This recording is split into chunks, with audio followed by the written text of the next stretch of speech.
Hello, and welcome back to my channel. Welcome, my subjects. Take a seat. I don't know if I should continue leaning. I'll continue leaning on it. Anyway, today we'll be talking about the person in the Bible that I have the most beef with. That being Samson. I think his name is Samson.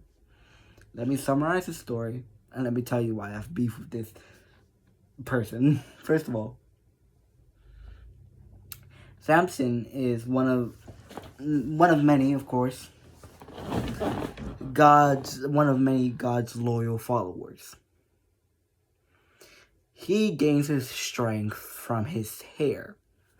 His hair grows. He basically made a vow to God, being like, I will never cut it. And God's like, okay, bet. If your hair is ever cut, you lose any and all strength you ever had. Samson does a lot of heroic stuff. Fights a lot of people. I'm strong. I'm stronger. Basically, and then this happens.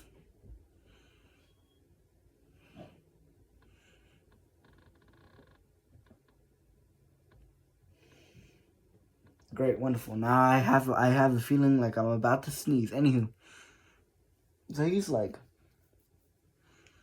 he finds this girl. I don't know. I think her name is Delilah. I could be completely wrong. He walks, talks, so on and so forth. Eventually, they get together. I don't know, what their relationship was exactly. I haven't read the whole entire Bible, and I cannot remember anything up here. So I'm assuming husband-wife situation, maybe something less, maybe something more, I don't know. Anywho, this guy is asked by the same person every day, what's your weakness? And he always answered it in a way that was clever, iron. Alright. We have you surrounded with iron.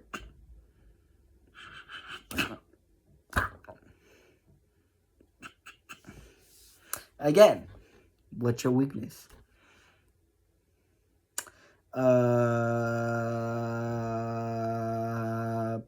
Emerald.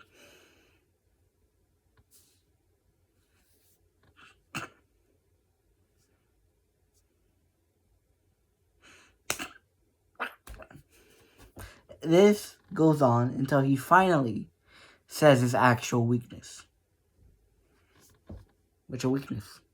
My hair being cut off.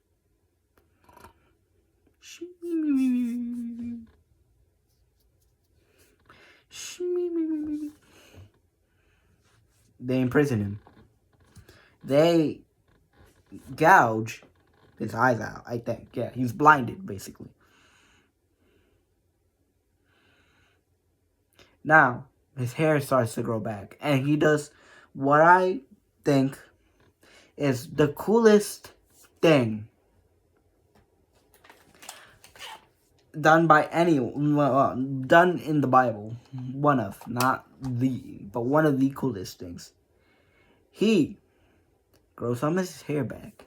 He prays. And he's like, God, I know I've done wrong. And I know I broke my promise. But if you're able to grant me one last bit of strength so that I may take some of these Roman Philistines or whatever with me, down with me. And God was like, you know what? I respect it. Gave him one last final bit of strength. with his last moments on earth, the guy pushes a pillar down and kills many people. Sorry, he puts many people to sleep in his final moments. And then he bites the dust. You know, he's like, oh, that was pretty cool. You see, my problem with him, right? Why? Because there is no way this guy did not know that she was gonna betray him. That Delilah was gonna betray him. Every single time this guy, he tells her his weakness multiple times. Well, no, he doesn't tell. He tells her his weakness. He lies. The next day after, where you look at that, the Roman guards have have weapons made out of the exact same thing you said was gonna be your weakness. Why? Why? Why? Why, for one, continue being with her? 2, why did you trust her at all after the 3rd time that happened? Why, after that, did you still trust her with your secret? Even if she wasn't the one that was selling you out to the Roman guards, she was the only one that knew your secrets. So either 1, she was a loudmouth, or 2, a snitch, or 3, she was selling you out. Either way,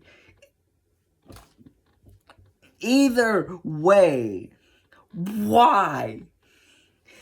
If you look at it as, oh, she's a loudmouth, why would you trust her with your secrets?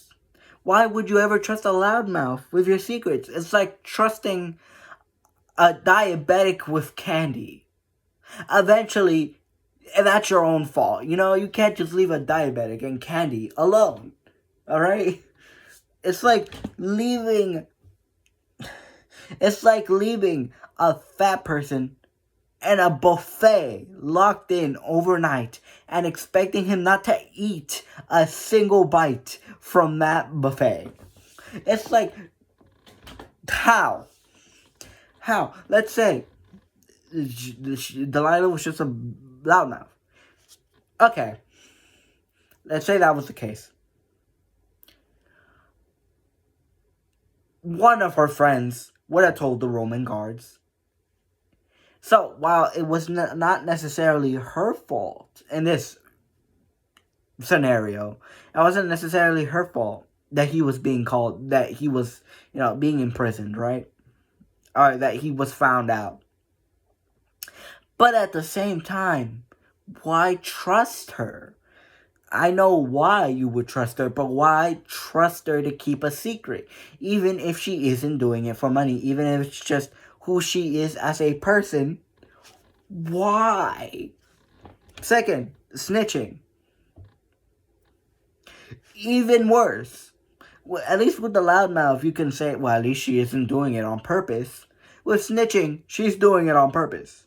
With no incentive whatsoever. She's just doing it for the fun of the game.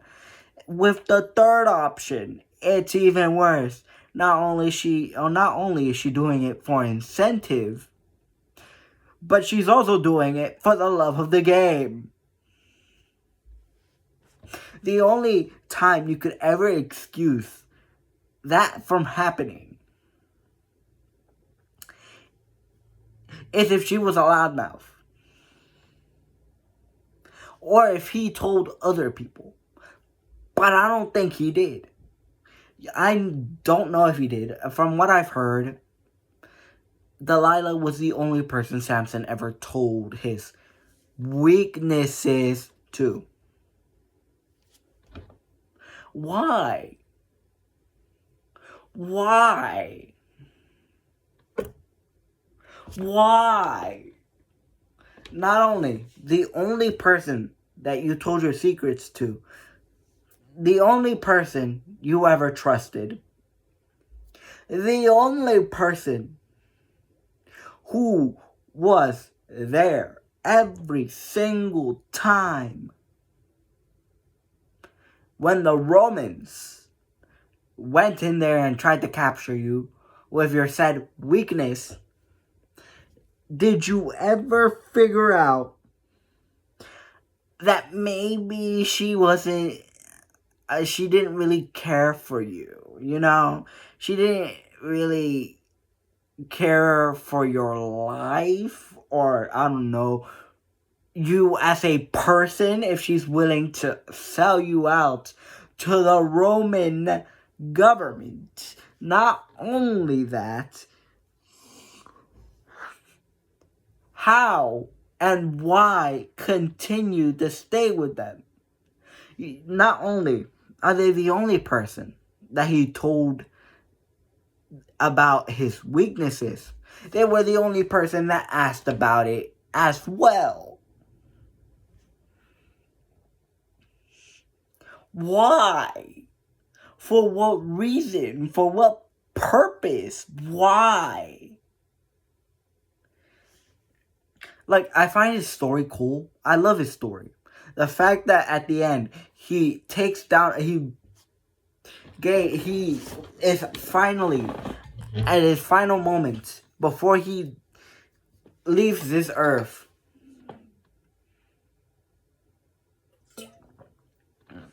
he's able to admit that he, 1, was in the wrong, 2, was able to make up with God, and 3, God trusted him enough to be like, yeah, here's your strength.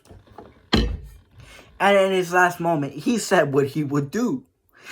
He took people down with him. And I find that the coolest story. But at the same time, I find it the most infuriating. 'Cause why? Why?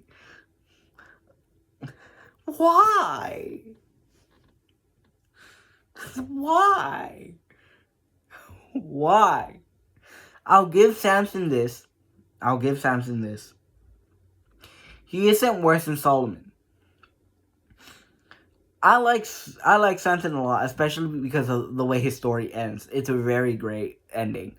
Solomon, however, I have a lot more beef with. Because this, I'll leave that for another day. I'll leave his story for another day. Because trust me, that guy angers me to my very last core. The only thing I'll say here, and at least Samson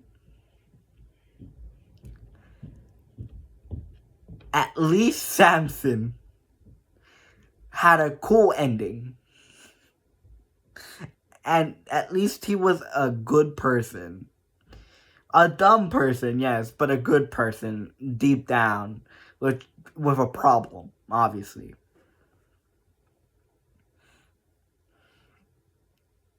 And I'll give him that. He has something over Solomon, which is Samson didn't take advantage of, he didn't forget about God. It's more like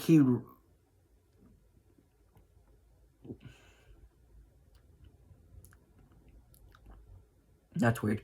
It's not like he forgot about God. It wasn't like what Solomon did. Samson knew and still attributed his strength to God, I think, if I remember correctly. The only reason he lost it in the first place is because he broke his vow, his promise. That's the only reason he lost his strength. Solomon, on the other hand, I'll get to you. You wisdom. Anywho, all this to say, Samson, you have a great story, a cool ending. However, I'm really angry about how you got caught.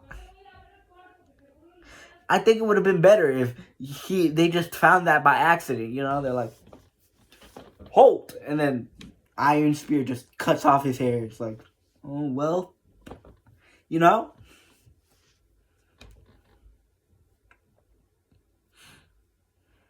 But yeah, anywho, other than that, have a wonderful afternoon, evening, morning, and or night.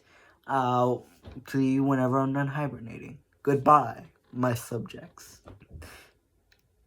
Peace. I should find like a crown or something, to wear to look more like. Anywho, yeah. Peace.